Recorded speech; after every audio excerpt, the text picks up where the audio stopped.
교육학 개론 두 번째 시간. 혁하의 최선의 삶의 기준. 인간의 삶을 더 낫게 만들어주는 것은 무엇일까요? 최선의 삶이란 어떤 삶일까요? 인간은 삶의 과정에서 항상 선택의 기로에 서게 됩니다. 그런 경우 여러분은 어떤 방향으로 상태, 행동을 선택해야 할까요?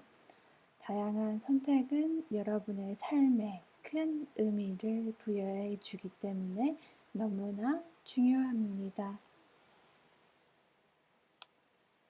우리는 선택을 할 때 어떤 것을 기준으로 선택할까요?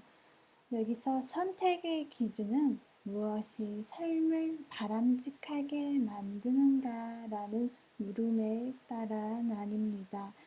만일 이런 기준이 가능한 한 많이 충족된다면 그런 삶은 가장 좋은 삶이 될 것이라고 말할 수 있겠지요. 여기서 중요한 점은 우리는 인간의 삶을 더 나은 것으로 만들어주는 것, 그리고 더 나은 삶을 만들어주는 것은 무엇인가를 우리가 인지하고 있어야 된다는 점입니다. 인간의 삶을 궁극적으로 더 좋은 삶으로 만들어주는 것이 무엇인가에 대해 많은 철학자들은 고심해왔고 여러 의견을 내놓았어요. 그리스 철학자인 에피쿠로스 그리고 영국 철학자인 제레미 벤담은 쾌락을 중시하고 우리 삶에서 가장 좋은 것은 쾌락, 즉 좋은 느낌을 주는 삶이라고 보았어요. 플라톤과 아리스토텔레스는 지식을 최고의 선이라고 보았습니다. 또한 소크라테스도 너 자신을 알라라는 말을 통해 성찰하지 않는 삶은 살 가치가 없다고 말했습니다. 이들에게는 가장 좋은 삶의 척도가 지적인 삶이었습니다. 또 독일의 사상가 마르크스는 자유로운 창의성을 내세웠고요. 독일의 니체는 권력 의지의 발휘를 강조하였습니다. 여기서 권력 의지란 새로운 세상을 꿈꾸고 자신이 새롭게 개척하려는 이러한 정신을 의미합니다. 스토아 학파나 독일의 칸트는 미덕을 유일한 선으로 내세웠는데요. 이와 달리 사랑과 우정이 좋은 삶의 핵심이라고 생각했던 사상가들도 있었습니다. 이러한 지금까지의 다양한 의견, 쾌락, 지식, 성취, 미덕, 사랑과 우정 등을 토대로 삼아서 캐나다의 철학자인 허카는 좋은 삶의 기준을 5가지로 정리하였습니다. 첫 번째, 쾌락. 쾌락은 앞서 말씀드렸듯이 좋은 느낌을 가리킵니다. 좋은 느낌은 쾌감, 좋은 기분, 즐거움, 충족됨, 행복감, 만족스러움 등 다양한 이름과 얼굴을 갖습니다. 이와 반대로 나쁜 느낌은 무엇일까요? 그것은 바로 고통, 괴로움, 아픔, 불행감 등의 것입니다. 쾌락은 인간의 삶을 더 좋게 만들고 고통은 삶을 더 나쁘게 만드는 것이라고 보았습니다. 쾌락은 어떤 점에서 왜 좋은지, 그리고 고통은 어떤 점에서 왜 나쁜 것인지 이에 대해 수많은 논의가 있어 왔죠. 그러나 분명한 것은 쾌락은 여러 가지 좋은 것 중 한 가지에 속하며 다른 것에 비해서 쾌락이 아주 중요할 때가 있다는 점입니다. 두 번째로 지식. 지식은 그 자체로서 좋은 것으로 일컬어지는데요. 인간은 알아야 한다. 지식이란 인간의 마음이 세계와 일치되는 상태를 가리킨다고 합니다. 지식을 통해서 인간의 마음은 세계와 일치됩니다.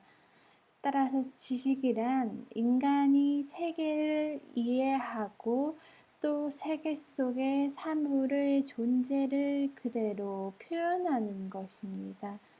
이러한 표현과 존재의 이해를 통해서 인간은 세계와 연결되고 지식을 구분할 수 있으며 또 여러 종류로 유형화할 수 있다고 보았습니다. 지식이 왜 가치 있는 것인가, 또한 어떤 지식이 가치 있는 것인가에 대해 수많은 철학적 논의가 있어 왔지만 분명한 점은 진실을 제대로 아는 것은 그 자체로 좋은 것이며 진실을 잘못 아는 것은 정말 나쁜 큰 악이 될 수 있다는 점입니다. 세 번째, 성취. 성취 역시 그 자체로서 좋은 것입니다. 지식과는 마찬가지로 성취도 세계와 일치하는 것입니다. 성취를 통해서 인간의 마음은 세계와 일치됩니다.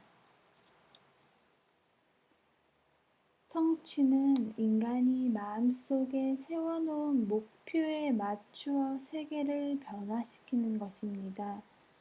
성취는 세계를 마음에 맞추고 내 의지가 실현되어 세상에 광범위한 영향을 미치는 것입니다. 이처럼 성취는 뭔가를 이루어내는 것이 좋은 삶을 만들어냅니다. 물론 광범위한 성취를 이루기 위해서는 강인한 의지와 능력이 필요합니다. 하지만 공평한 세상 만들기, 선거법 개정 같은 일뿐만 아니라 정원 가꾸기와 요리하기 같은 일상적인 일이나 스스로 주체적인 삶을 살아가는 일도 성취에 속한다고 할 수 있습니다. 네 번째, 미덕. 미덕 역시 그 자체로서 좋은 것입니다. 좋은 삶을 위해서 인간은 좋은 느낌과 만족감을 갖고 세계를 이해하고 가치 있는 목표를 성취해야 하지만 이와 동시에 좋은 사람, 선한 사람이 되어야 합니다. 그렇다면 미덕이란 무엇인가요? 동정심, 용기, 겸손 등은 어떤 공통점을 갖고 있어서 미덕에 속하는 걸까요? 미덕이 가치 있는 것이 되는 이유, 미덕을 갖는 것이 선한 사람이 되는 이유는 무엇일까요? 미덕의 하나의 본질적 선이라는 점, 다시 말해 삶의 가치 있는 한 부분이라는 점에서는 이해가 잘 되시죠?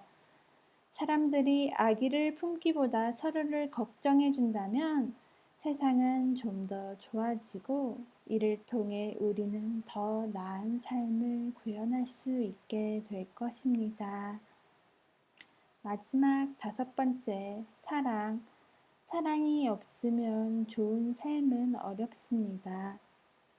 사랑이라면 주로 남녀 간의 사랑, 즉 성적인 사랑, 그런 사랑을 연상하기 쉽죠.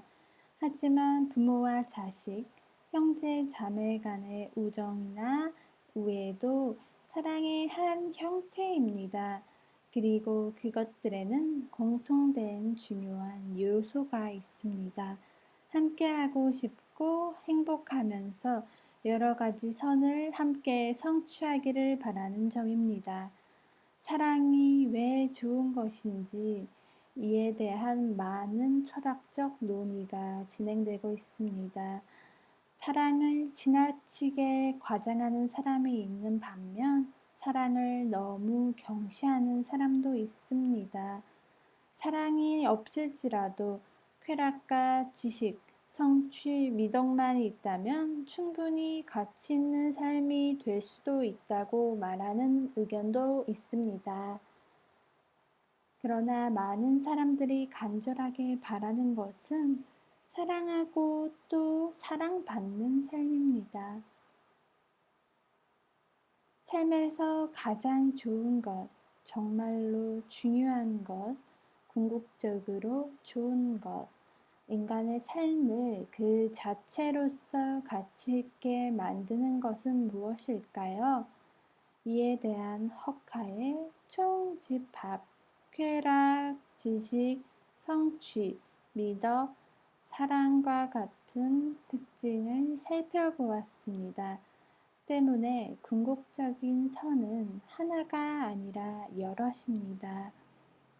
이러한 궁극적인 여러 가지 선에서 어떤 삶에 우리가 집중하는가에 따라 우리의 삶의 방향은 다양하게 나타날 수 있습니다. 여러분은 허카의 주장을 어떻게 생각하시나요? 최선의 삶이 이처럼 5가지에 달려있다고 생각하시나요? 허카가 말하는 최선의 삶은 삶의 이상이지 삶의 목적이라고 말하기는 어렵지 않을까요? 만일 이것을 가리켜서 삶의 목적이라고 말하기 어렵다면 또한 교육의 목적이 이러한 것들이라고 삼기도 어렵지 않을까요? 이러한 의문을 품는 분들이 있으실 텐데 다음 시간에는 우리는 교육의 목적에 관한 철학자들의 여러 가지 주장을 살펴보겠습니다. 감사합니다. 수고하셨습니다.